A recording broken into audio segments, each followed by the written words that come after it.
Bonjour à toutes et à tous, bienvenue. Avant les titres, la météo s'impose avec cette bonne nouvelle. Les pluies fines d'hier ont cessé dans le nord et le Pas-de-Calais. Place désormais aux éclaircies et aux températures un peu plus douces, même si on reste un peu en deçà des normales de saison. Comptez pour les maximales en ce mercredi 19 degrés à Douai, 18 à Saint-Omer, à Hasbrook et à Lens, 16 à Calais ou encore 17 degrés à Dunkerque. Plus d'informations sur vos prévisions, ce sera bien sûr avec la carte qui vient avec, tout de suite après cette édition. Les titres, l'association UFC Que Choisir renouvelle sa campagne énergie moins chère en France, dans les Hauts-de-France justement, dans la région. Le principe est de proposer aux abonnés au gaz naturel et à l'électricité de bénéficier d'achats groupés. Tous les 2 ans, l'association réunit un maximum de consommateurs et négocie des tarifs préférentiels auprès des fournisseurs d'énergie. Plus les consommateurs sont nombreux à participer, plus les tarifs forcément seront bas. L'arrivée du dispositif cette année est importante selon l'association qui pointe du doigt la hausse de 6% dès le 1er juin du tarif réglementé de l'électricité. Cette opération est mise en place depuis 10 ans et l'information de l'UFC est là l'année dernière. Les économies réalisées sur les 15 000 contrats qui ont été réunis dans la région ont représenté 1 million d'euros. On écoute Robert Bréon de l'association UFC Que Choisir. L'an dernier, nous avions eu une remise autour des 12%. De 12% sur 2 ans, c'est important parce qu'on a vu que ces 2 dernières années, les tarifs de l'énergie, ils avaient tendance à augmenter. Donc là, les prix sont bloqués pendant 2 ans. C'est un contrat que nous passons avec un fournisseur. Mais ce contrat n'engage que le fournisseur. Il ne faut pas penser que le consommateur est lié par son contrat, même si il consent à signer son engagement pour bénéficier de tarifs intéressants. S'il trouve qu'un mois, 2 mois, 3 mois après des tarifs plus intéressants, il peut très bien quitter l'opération et aller vers ça. Robert Bréon au micro d'Idil Gunay qui revient également sur les négociations. L'impact, c'est la quantité. La quantité de consommateurs intéressés et le volume de kilowatts électricité, le volume de gaz.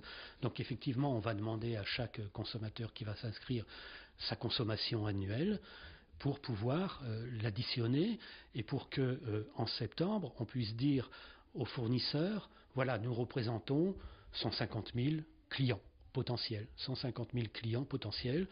Qu'est-ce que vous offrez à ces 150 000 clients par rapport aux tarifs de l'État? Donc effectivement, plus nous serons nombreux, plus on aura accès à un tarif intéressant. Voilà, si vous souhaitez vous inscrire, vous avez jusqu'au 9 septembre sur le site internet www.choisirensemble.fr. Ce samedi aura lieu la 24e marche des fiertés LGBTI à Lille. Le rendez-vous va marquer les 50 ans des émeutes de Stonewall à New York, le symbole de la première lutte au monde pour les droits des gays, lesbiennes, bisexuels et transgenres. La marche des fiertés se veut une manifestation à la fois militante mais également festive. Elle sera accompagnée par un village des associations installé sur la place de la République avant le départ du cortège prévu à 14h30 dans les rues de Lille. L'occasion pour les participants d'exprimer leurs revendications comme l'ouverture de la procréation médicalement assistée à tous ou encore l'accès au don du sang pour chacun. Le programme complet c'est sur le www.lillepride.fr. Idil Gunay était avec les organisateurs. On a plusieurs revendications, on en a même beaucoup. Alors les principales sont malgré tout évidemment d'abord la PMA, accessible à toutes les personnes en désir de parentalité, puisqu'on attend et on désespère.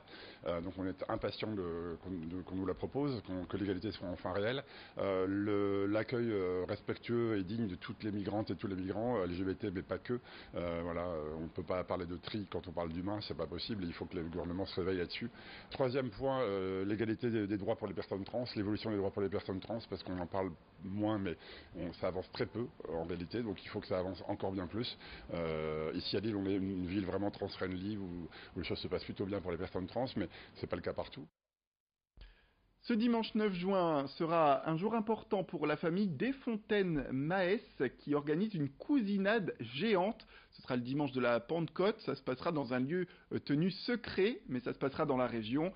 Cette réunion de famille va rassembler près de 700 personnes, un rendez-vous qui répond à une tradition vieille de plus d'un siècle et demi puisqu'elle remonte à Charles-Louis Desfontaines et Louise Élise Maes qui se sont mariés, tenez-vous bien, en 1856. Les deux époux avaient demandé dans leur testament à leurs descendants de se réunir régulièrement pour maintenir les liens familiaux.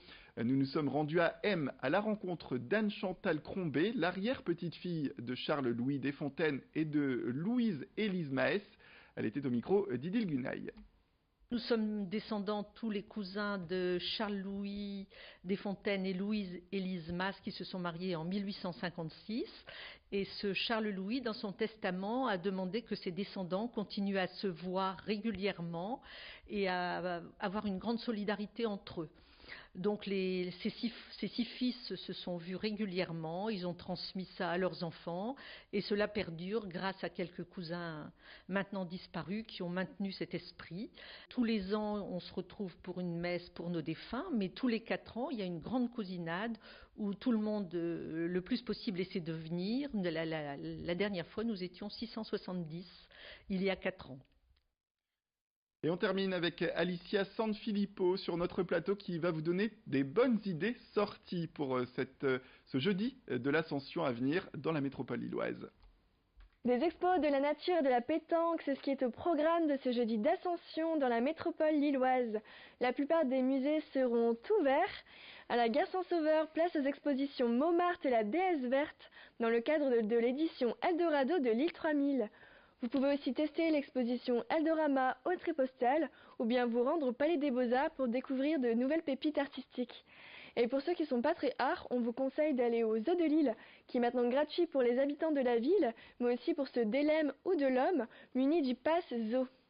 Pour profiter de la nature toujours, les espaces naturels de la Melle seront ravis de vous accueillir, que ce soit au jardin Mosaïque à Houpla-en-Couanne ou le musée de plein air de Villeneuve-d'Ascq, vous y trouverez forcément un espace naturel à côté de chez vous. Autre événement incontournable de ce jeudi, la Oise Pétanque Cup organisée au Barnum des Postes dans le quartier de Oisem. Les inscriptions s'organisent dès 8h sur place. Et voilà pour vous les idées sorties. Voilà, c'est la fin de cette édition. Merci à toutes et à tous de nous avoir suivis. Restez avec nous comme promis, la météo arrive tout de suite après le jingle.